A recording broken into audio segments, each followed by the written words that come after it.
Satria On Audiobook. Buku Atomic Habit karya James Clear. Part 2. Bagaimana saya belajar tentang kebiasaan. Kuliah di Denison adalah salah satu keputusan terbaik saya dalam hidup. Saya mendapatkan posisi dalam tim bisbol dan walaupun berada di urutan terbawah sebagai mahasiswa baru, kegembiraan saya meluap-luap. Meskipun sempat kacau ketika di SMA, saya berhasil menjadi atlet universitas. Saya sadar belum akan dimainkan dalam tim bisbol dalam waktu dekat. Jadi, saya berfokus pada upaya mengatur diri, sementara teman-teman bergadang untuk mengobrol atau bermain video game. Saya membangun kebiasaan tidur yang baik dengan tidur lebih dini setiap malam. Di dunia asrama mahasiswa yang serba bebas dan jorok, saya bertekad membuat kamar saya tetap bersih dan terapi. Perbaikan-perbaikan ini remeh, tapi memberi saya kesan mampu mengendalikan hidup. Saya mulai merasa percaya diri lagi. Dan kepercayaan diri yang meningkat ini berimbas ke kelas karena kebiasaan-kebiasaan belajar saya ikut membaik dan saya berusaha meraih A untuk semua mata kuliah selama tahun pertama.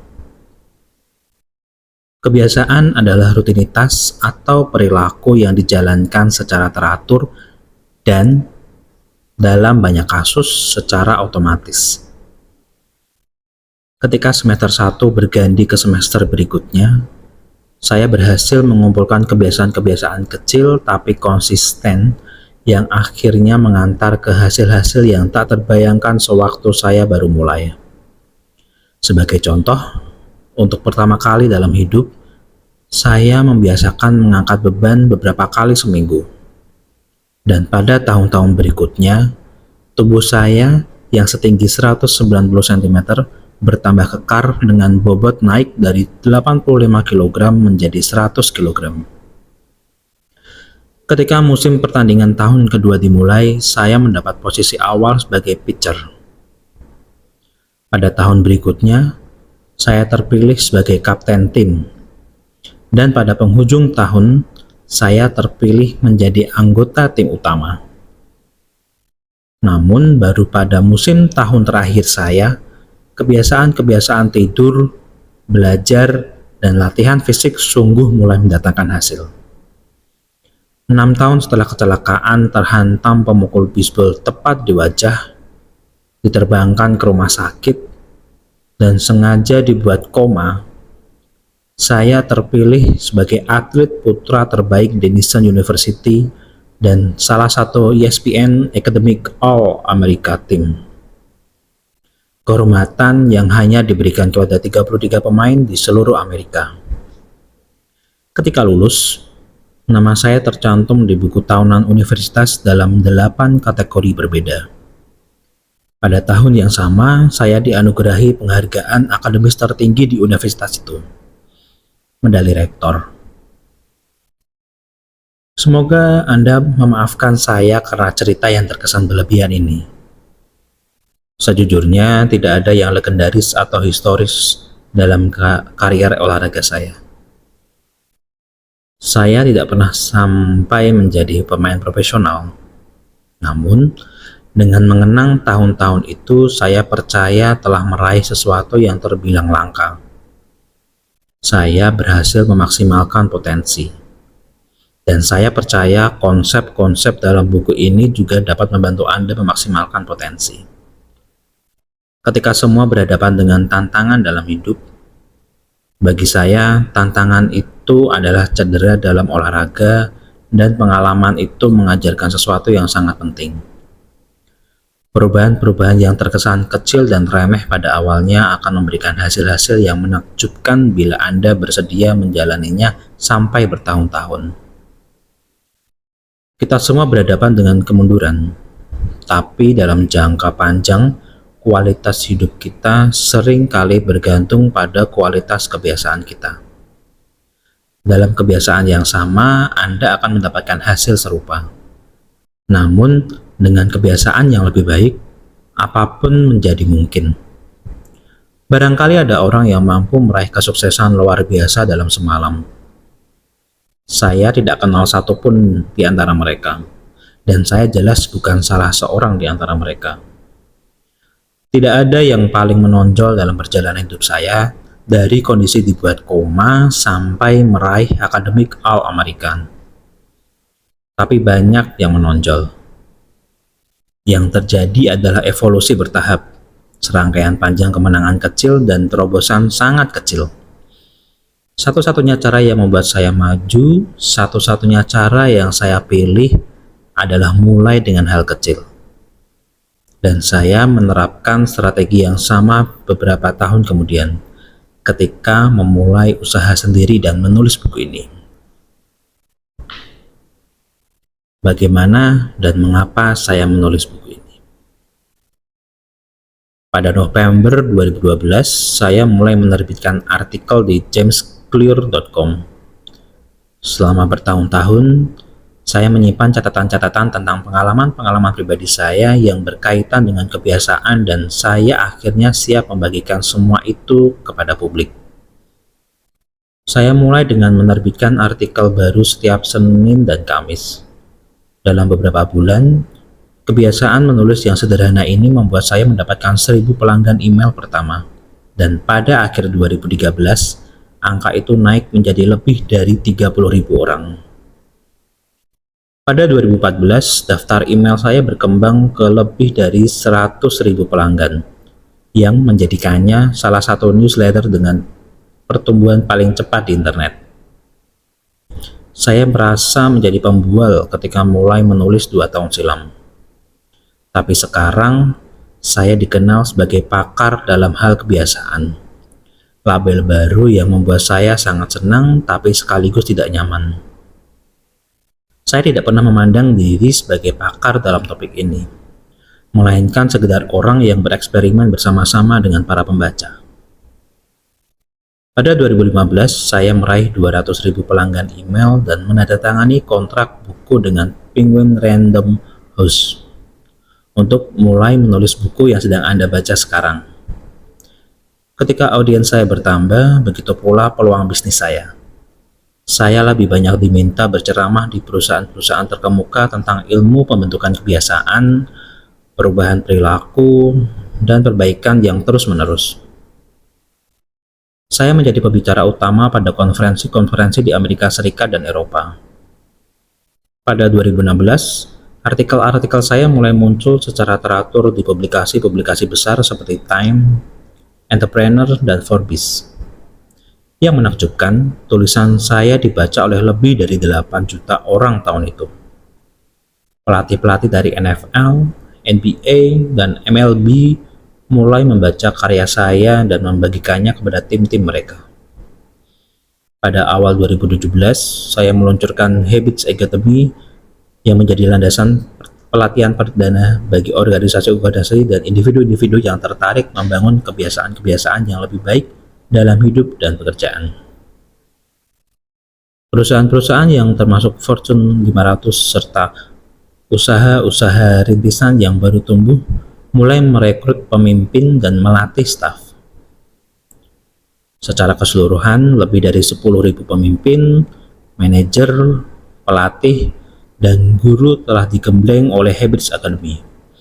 Dan karya saya bersama mereka telah mengajarkan banyak sekali kepada saya tentang apa yang diperlukan untuk membuat kebiasaan-kebiasaan tersebut berhasil di dunia nyata.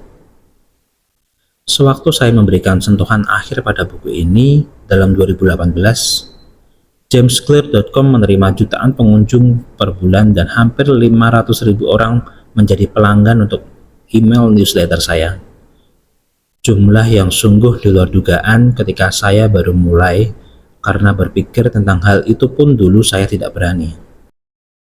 Bagaimana buku ini akan bermanfaat bagi Anda? Pengusaha dan investor Naval Ravikant berkata, untuk menulis buku yang hebat, mula-mula Anda harus menjadi buku itu. Saya mulai mengetahui gagasan-gagasan yang disebutkan di sini karena saya terpaksa mempraktikannya. Saya harus mengandalkan kebiasaan-kebiasaan kecil untuk bangkit dari cedera, agar menjadi lebih kuat secara fisik, agar dapat tampil berprestasi di lapangan, agar dapat menjadi penulis, agar dapat membangun bisnis yang sukses, dan sekedar untuk berkembang menjadi orang dewasa yang bertanggung jawab. Kebiasaan-kebiasaan kecil membantu memaksimalkan potensi saya. Dan karena Anda memilih buku ini, saya menebak bahwa Anda juga ingin memaksimalkan potensi Anda. Di halaman-halaman mendatang, saya membagikan rencana selangkah demi selangkah untuk membangun kebiasaan yang lebih baik.